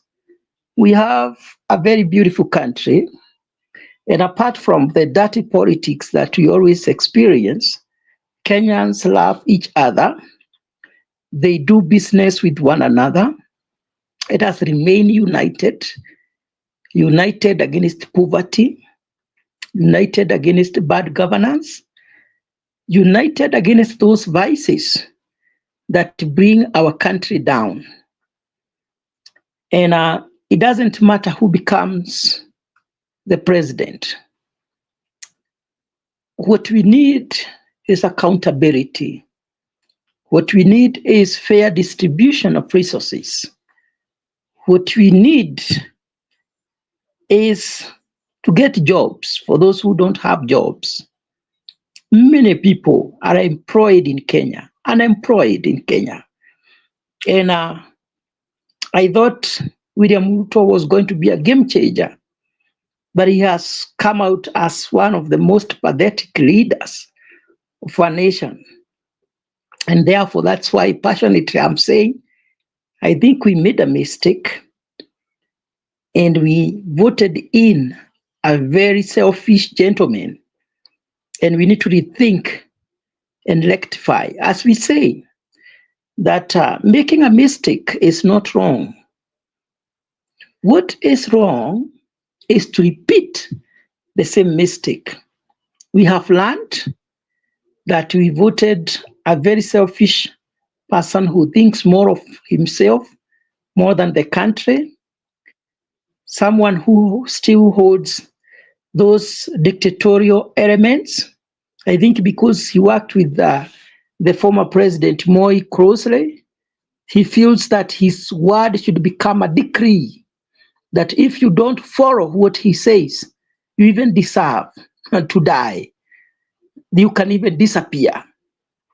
Someone who can wake up tomorrow and say, all our chickens are going to be vaccinated and nobody should question. I mean, that's kind of tyrannical. It's like we have an emperor and someone who makes almost all the decisions of the government is not good for the country.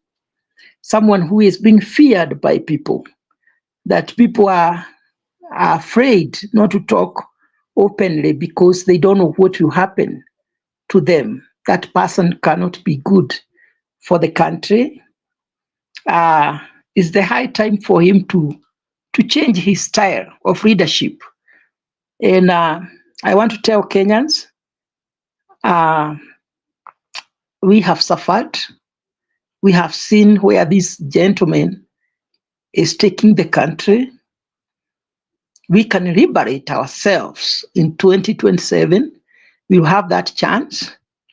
Don't say that Baba is tired or who is tired. Once a soldier, always a soldier. Nobody should get tired until the war is won. If he was genuine enough to liberate this country, he himself, though he is working with William Ruto, he is able to point out the things that are ailing this nation: abductions, killings, extrajudicial killings, the problem that we're experiencing with our health sector, the undevelopment. If you do analysis and you see what is happening in this country, it's like the president had no idea on what he was supposed to do to improve this country.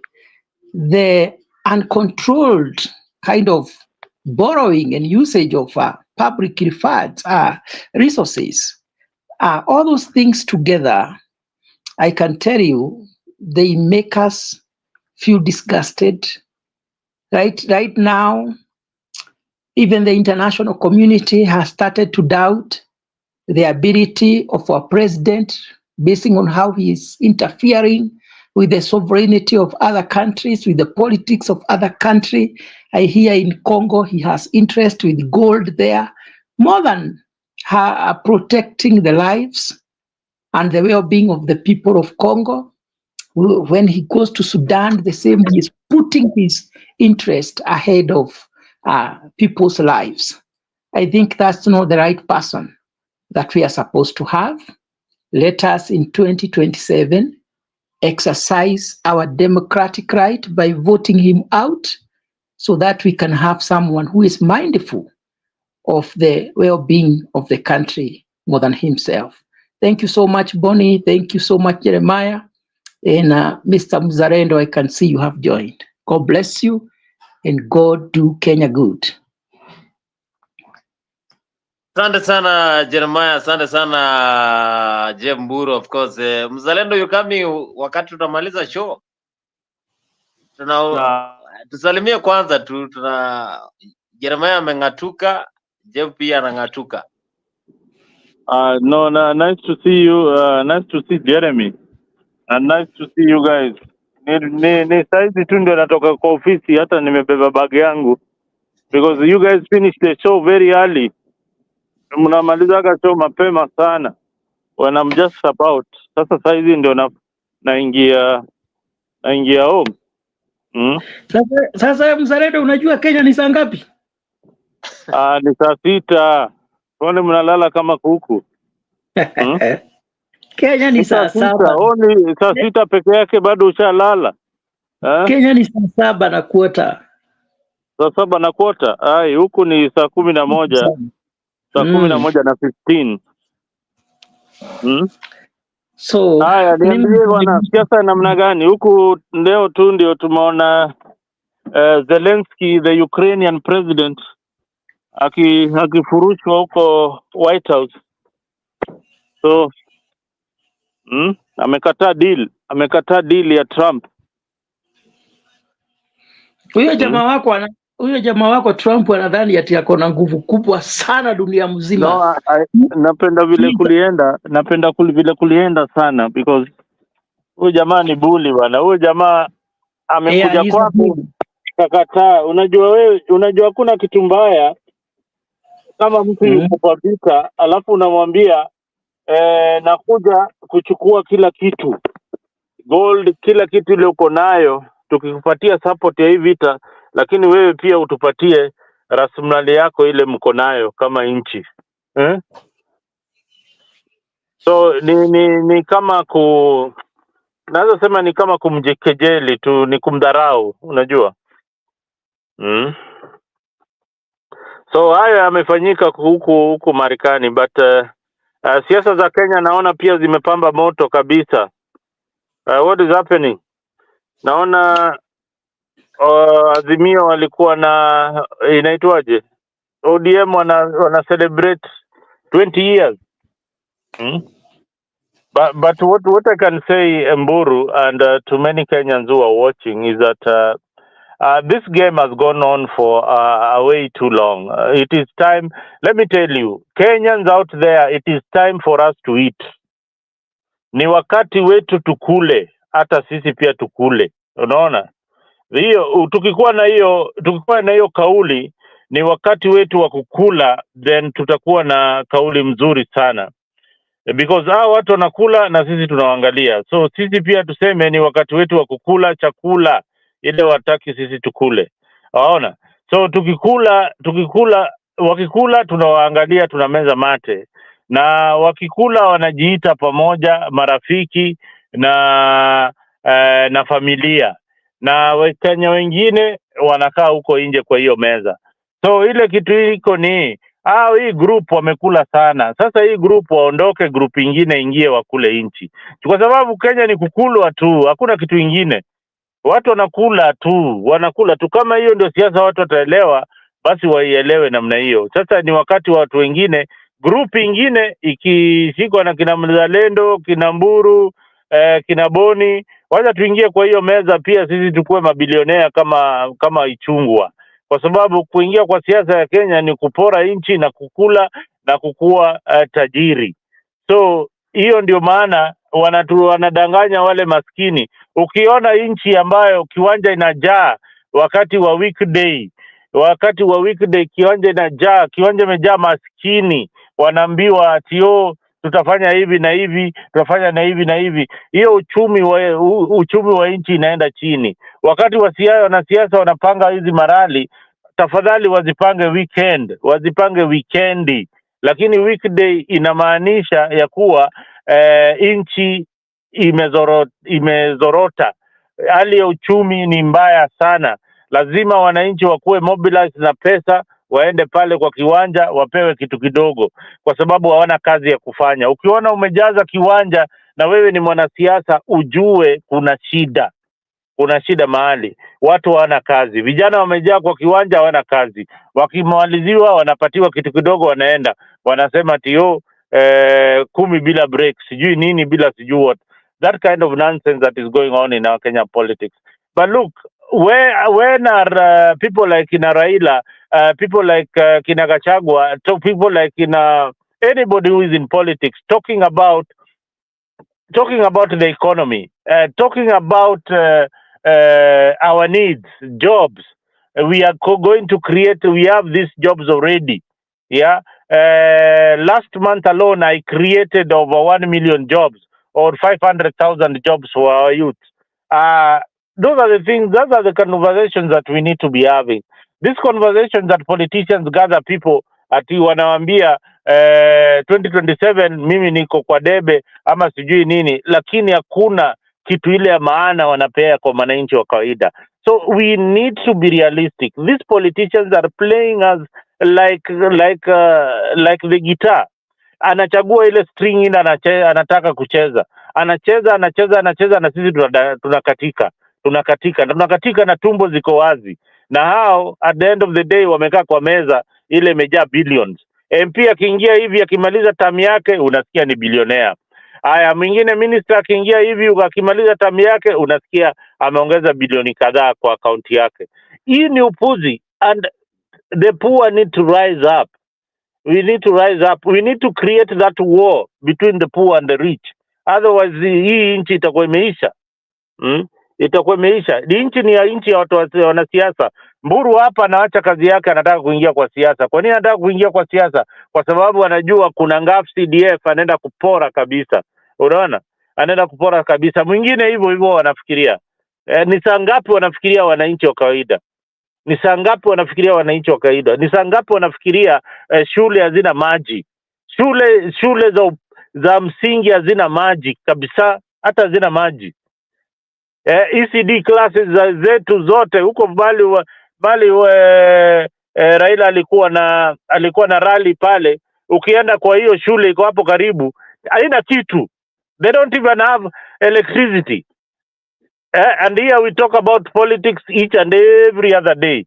We need to call out these politicians and tell them the truth. It is our time to eat also.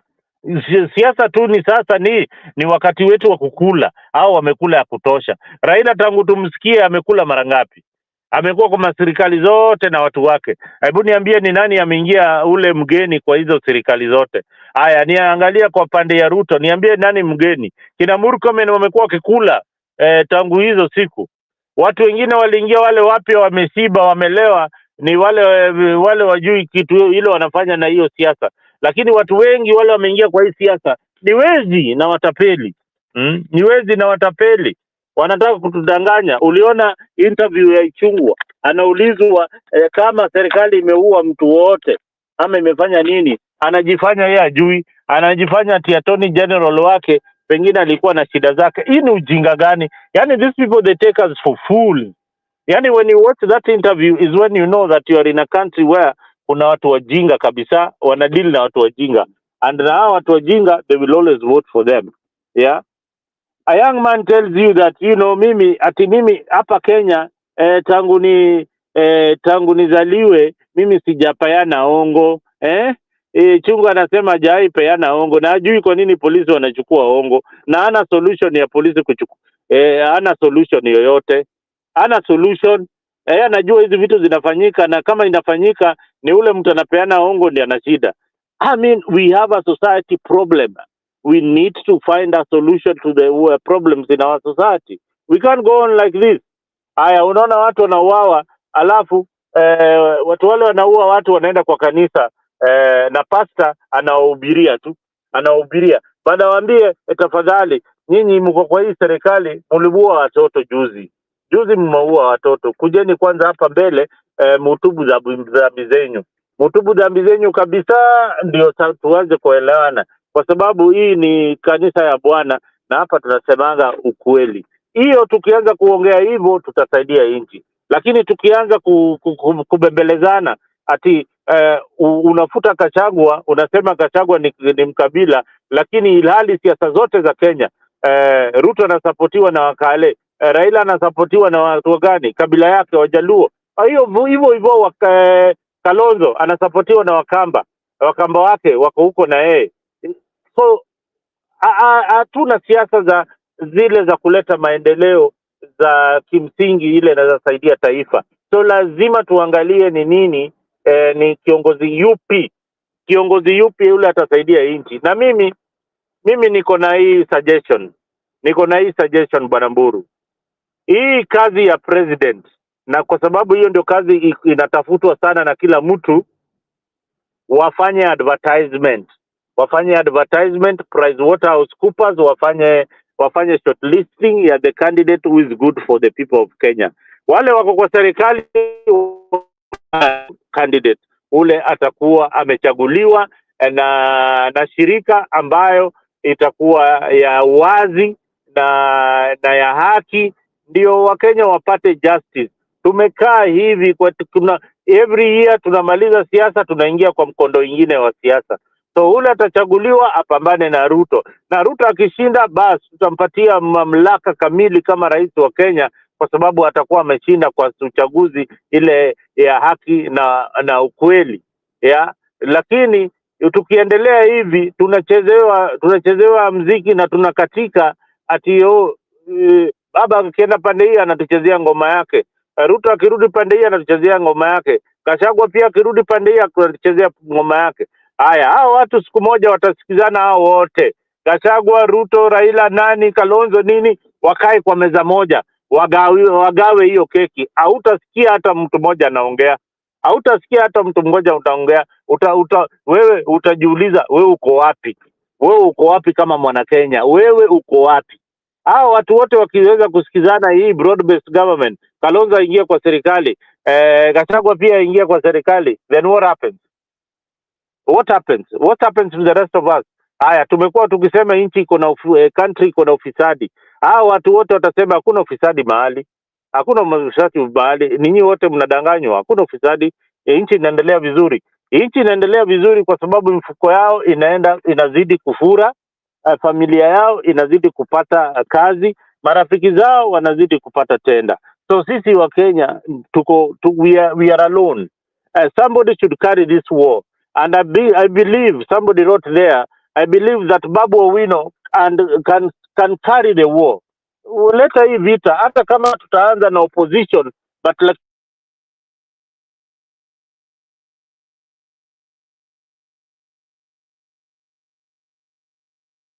fura tumbo na matako.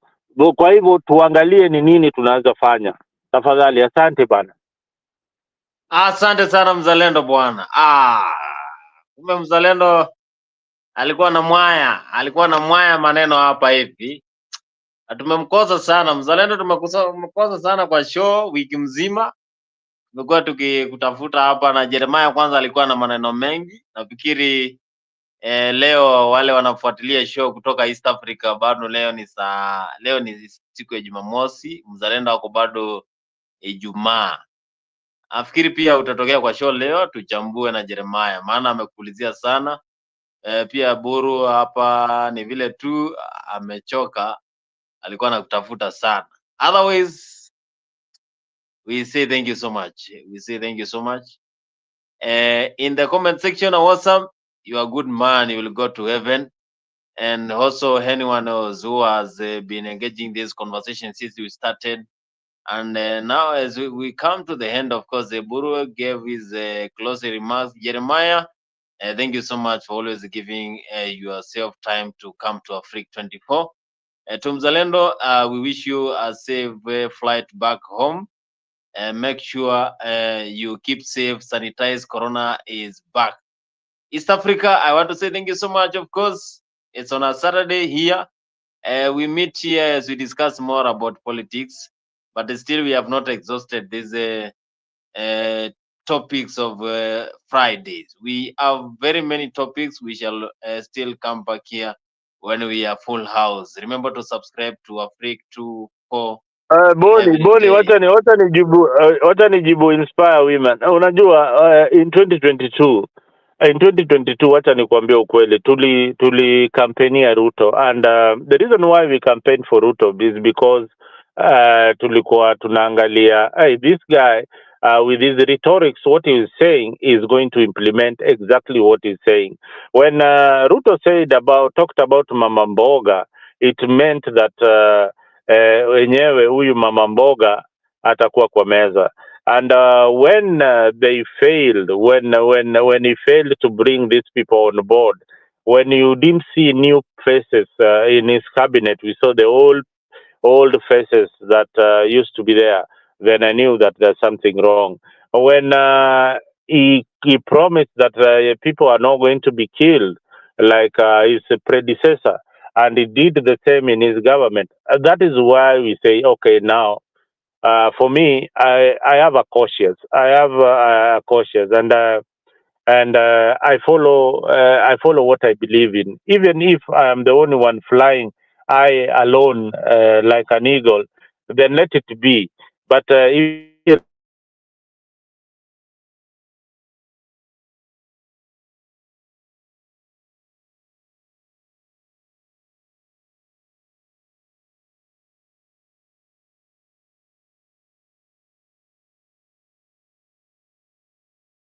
it is a we cannot be a country where we kill our own because of politics. In this age, we can't, and then we still our own leaders. We can't cheer on these leaders. We must say no to certain things. We must say no, and we will continue saying no, and we will continue calling them out. And perhaps one day God will help this country called Kenya. But we cannot sit on the